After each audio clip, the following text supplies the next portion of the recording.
Welcome back. Time now to take a look at the second half highlights. And again, you mentioned it going into the break, and you're hopeful at least. But boy, I mean, even surpassed probably expectations as far as the way they competed in the final 30 minutes. Yeah, the thing you didn't want to do is come out here and let go of the rope.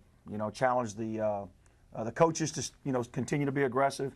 Challenge our seniors a little bit. Show that leadership. They've set such a high benchmark for this program so very quickly.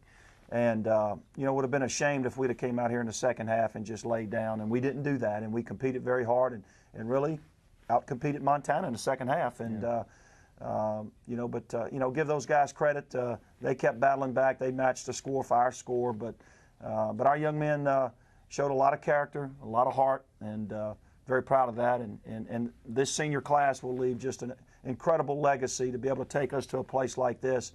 We're all educated now on what we need to do to take the next step. Yeah, and we'll talk a little bit more about what was a fantastic season at UCA this year as we go on through the show tonight. But let's take a look at some of these highlights from the second half. And boy, you could see it right out of the gate. I mean, you guys came out with a real aggressive nature, and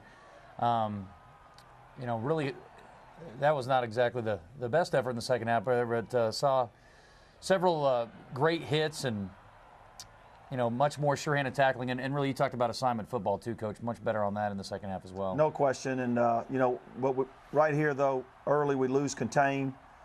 We've got to take care of our flanks a little bit better when we blitz on the interior, and they get the first score of the second half.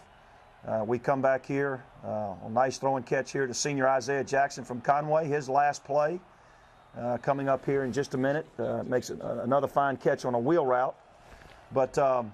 That was one of the 5 fumbles, too. Luckily recovered. And just they put the hat right on the ball, and we don't have it high and tight. And redshirt freshman Thomas Hart is going to be a fabulous player for us. Puts it on the ground. And McSurdy, their defensive player of the year in the Big Sky Conference, with a nice return.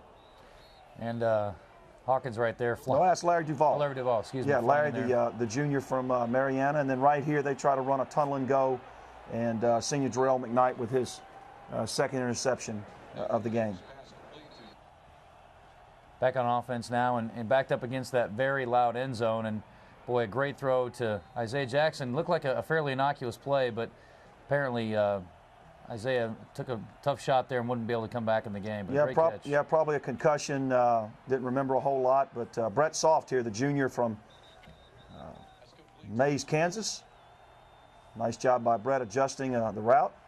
Great protection there for Nathan Dick and a 44-yard throw to junior Jesse Grandy for our first touchdown of the day. Boy, and there was a sigh of relief right there. I know it had to be nice to see your guys get into the end zone. And, boy, just a great route.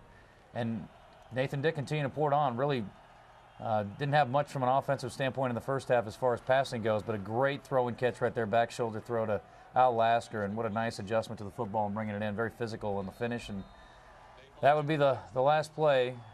As Nate Montana came in at quarterback and took a knee, and that would be it. But 41-14 the final, and again, a lot of positives to take away. I mean, here's the good news. This is about as tough an environment as you're ever going to have to play in. So going forward, and hopefully some future playoff appearances, what the high standard is as far as the gold standard goes for tough places to go to. Well, this is one of the Mount Rushmores of FCS Division I football. We've been to Georgia Southern. We've been to Montana now. I've been fortunate to go to Delaware and some other places, William and Mary and James Madison, but certainly as far as an atmosphere and a venue, fans are right on top of you. It's extremely loud, particularly down there in that north end zone. It's very loud, and passionate fans, and respectful. When our players were down injured, their players took a knee, their fans clapped. This is the pinnacle. This is where we aspire to be in time. Right.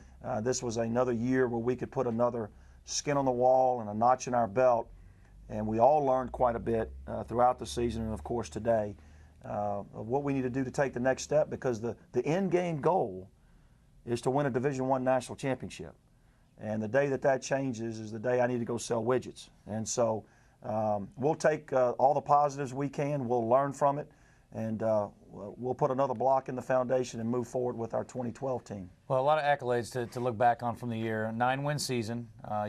Final regular season rankings, 15th in the country, and certainly go on a 7-game win streak down the stretch to get to that point. End up on an 8-game win streak with the win at Tennessee Tech.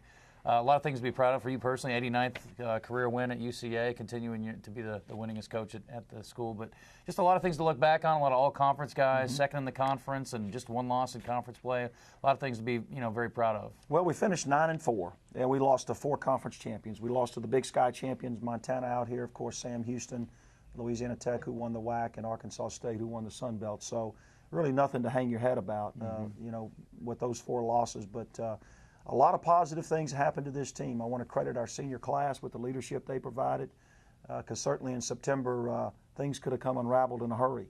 And the coaching staff and our senior class really bonded together. We got some kids healthy and we got some momentum. And so much part of this level of football is about confidence and momentum. When you look to the future, we've got Rodarius Winston will be back next year, a young man that started for us at safety, an all-conference caliber player. He'll be back to replace Jarrell McKnight, who stepped in admirably for Rodarius. That gives us 9 returning starters on defense. Yeah. Certainly we lose some guys on offense, but we'll have 5 returning starters on offense, and we feel really good about the young linemen on offense and some of the kids on defense that we redshirted. So the future looks really, really bright. We'll take a day or two to look back and reflect and enjoy this season, but we've got to hit the ground running and take all these positive things that you've talked about and hit the road in recruiting and try to find some replacements for some of these great players, these 16 seniors that we'll lose. All right, we'll go back to this game now again. Let's take a look at our Sonic play of the game. And pretty easy, I guess probably to pick this one out of the bunch. And it was Nathan Dick had actually a lot of fine throws, especially in the second half, and this was probably the best of the bunch, splitting in between 2 defensive backs, hitting Jesse Grandy in stride. Well, I thought that this play was well designed as a play-action pass, and offensive line, and it was max protection, gave him the space to be able to step up and drive the ball. It was a double post route, and Jesse broke free down the middle. It was a great throw and catch, one of his 2 touchdowns on the day from Nathan Dick to Jesse. Yep. All right, we'll come back and take a look at our AT&T players of the game in just a moment. Stay with us.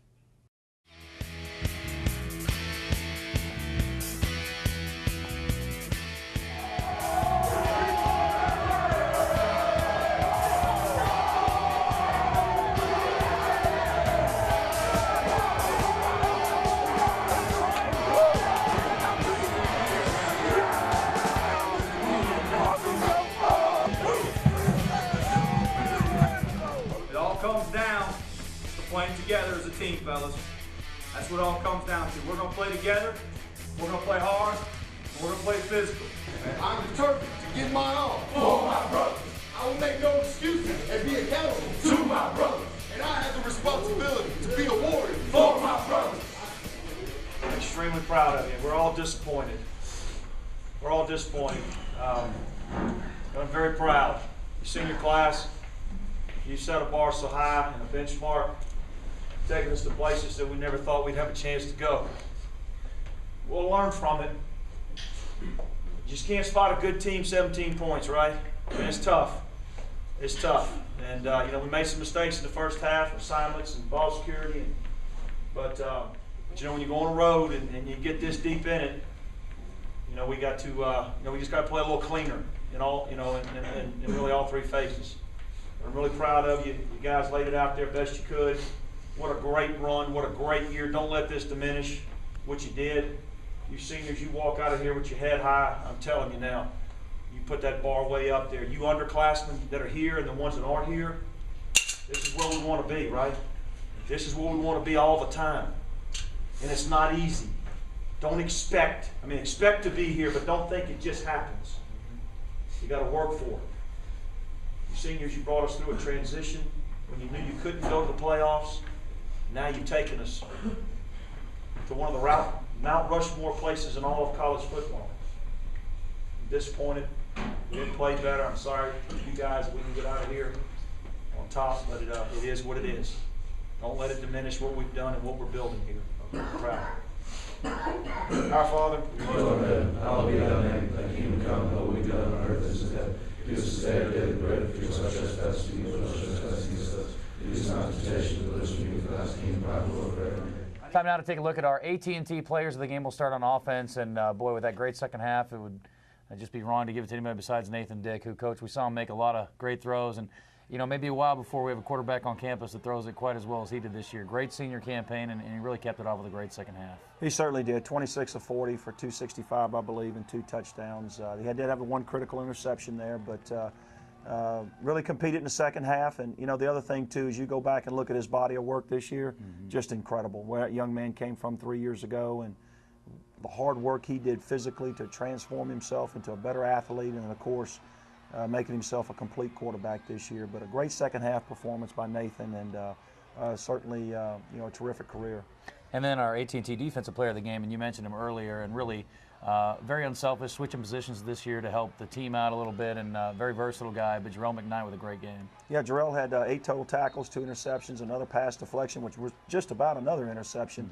Played both safety and corner for us, had to step in a little bit at corner today when Marcus Peters went down with a back injury. Very proud of the 5th-year senior from Grand Prairie, and both of these young men. Nathan's going to graduate. The senior is going to graduate in December, and Jarrell will graduate this summer. So, really proud about how those 2 seniors played today. And then now for our log cabin stat of the game, and it's not one we want to look at, but the turnovers really told the story. Well, that's why we're in this position, is because we've been so good at valuing the football and creating turnovers and winning that turnover margin. Today it came back to bite us. We turned it over, I believe, 4 times and only created maybe 1 or 2. And certainly spotting a good team like the University of Montana, those early points, not only do they have the lead with the points, but it kept our defense on the field, and that big offensive line just kind of wore us down as the game went on. And but really the turnovers were the key to the entire football game, and those happened very early in this contest. You already kind of alluded to kind of a plan of attack. I know you sort of want to clear your head maybe for a day or 2, but right back out there recruiting, and February will be here before you know it, especially when you plan into December. That's right, and that's a good thing. Yeah. Great problem to have. But yeah, we'll have some catch up to do, but we'll be able to walk into student athletes' homes and talk about our tradition, our success, of course this season's success, and how they could potentially fit into our program moving forward. And I think that any time that we may have lost over the last 3 weeks in recruiting because of preparation for the postseason, we'll be able to make up pretty fast by going in and say, hey, you can come to our program and you can play in the championships and have a chance to win a national championship at the University of Central Arkansas. So, but we're looking for those student athletes that can come in here, that want to compete on the field at the highest level, and they want to compete in the classroom and ultimately graduate. And the response that we have, we've got several early commitments right now.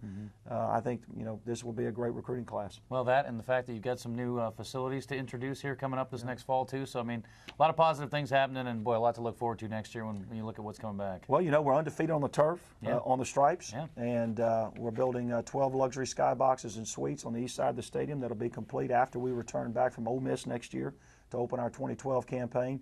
And then an 8,000 square foot state-of-the-art strength and conditioning and nutrition center complex attached to the indoor practice facility on campus. So I think the young men that we'll attract, they'll see that they can be successful both on the field of play and in the classroom. And we're going to continue to keep trying to win that APR award like we did this year.